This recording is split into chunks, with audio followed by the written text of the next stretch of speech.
Hey, welcome to another episode.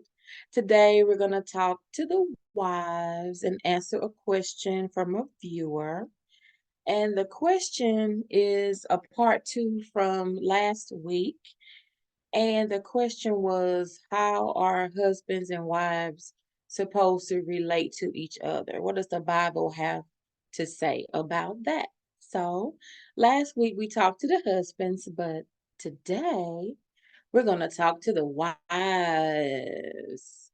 So back to Ephesians, the 5th chapter and verse 33.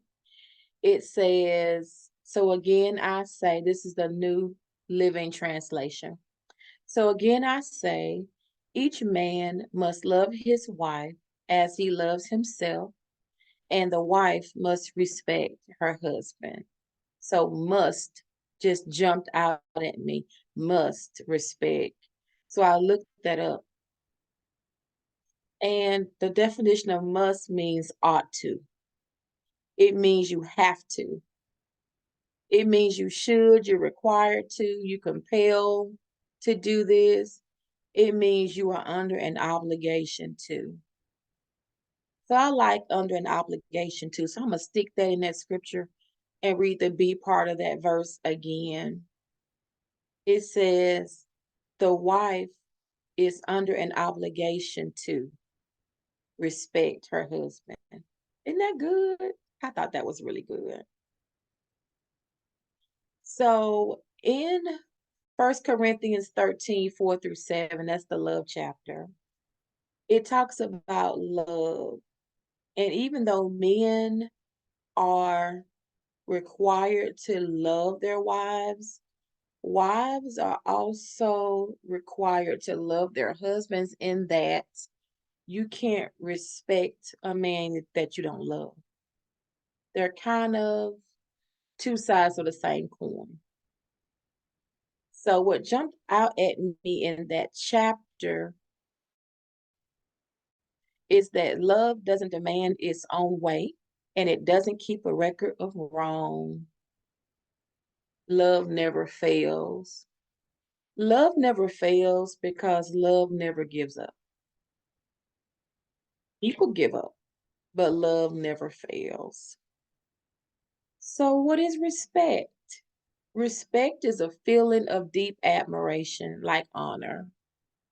It's a deep feeling of admiration for someone or something, elicited by their abilities, by their qualities, or their achievements. Respect is honor. It's high esteem. It's high regards, to care for, to regard as worthy of special consideration. So when I think respect, the first thing pops into my mind is how I respect pastor, how you respect the pastor of your church. Let's say you don't go to church. How you should respect authority um, with honor. That is what respect looks like. And so the question that I want you ladies to ask your husband is whether or not he feels respected by you. And if he says no, ask him why.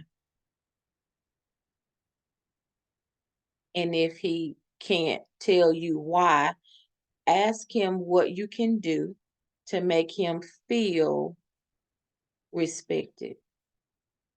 Let me give you a hack. He's probably going to say, you could talk to me better. Or you can listen to my suggestions about things that I want to do. Probably one of those two things he's probably going to say. Now, being a coach, I have listened to a lot of people talk about love languages. And the pattern that I am seeing is that the top two love languages for husbands have been physical touch, because sex is their need, And then words of affirmation because they need to be respected. So if you don't know your husband's love language, I will put a link to the love language quiz in the notes and ask him to take it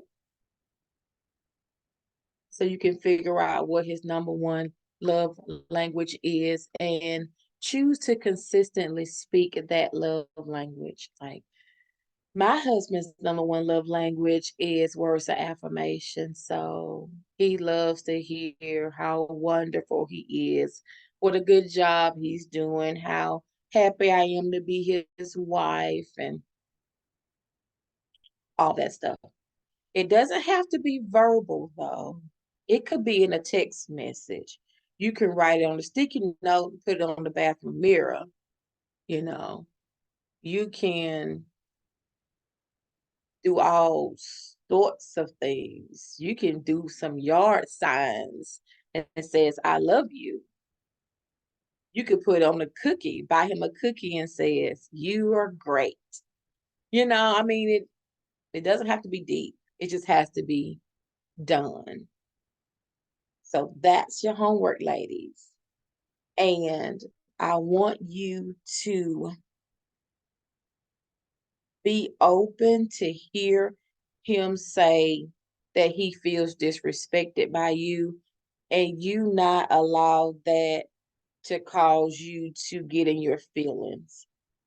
Part of being married means there has to be a level of transparency. There has to be space for you to be able to say how you really feel and your partner not getting their feelings. It's important that your husband be able to say, hey, I don't like how you talk to me. I don't like what you said to me. I, I don't like how you burned them biscuits yesterday. You got to be able to say, I don't like your hair. I don't like them three colors in your hair. I don't like that. I don't like them locks. I don't like that. I don't think it's cute. He got to be able to say it nice, but he also has to be able to say, that dress is not flattering. And then you not get mad and you withhold sex for 2 weeks just because he told you the truth. Had your girlfriend said it, you'd have been like, girl, for real. But you wouldn't have been in your feelings. But he's supposed to be your best friend. So he's supposed to be able to tell you anything. He's supposed to be able to say, hey, you had a real bad attitude this morning. It's okay. It's okay for him to be transparent and tell you things that are hard for you to hear because you're on a team and you're growing together. And he wants the best for you, remember?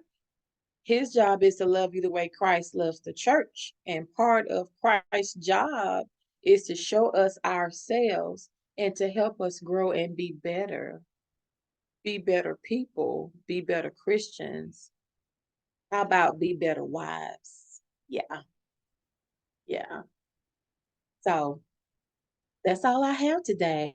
I hope it blessed you. And until next time, go in God.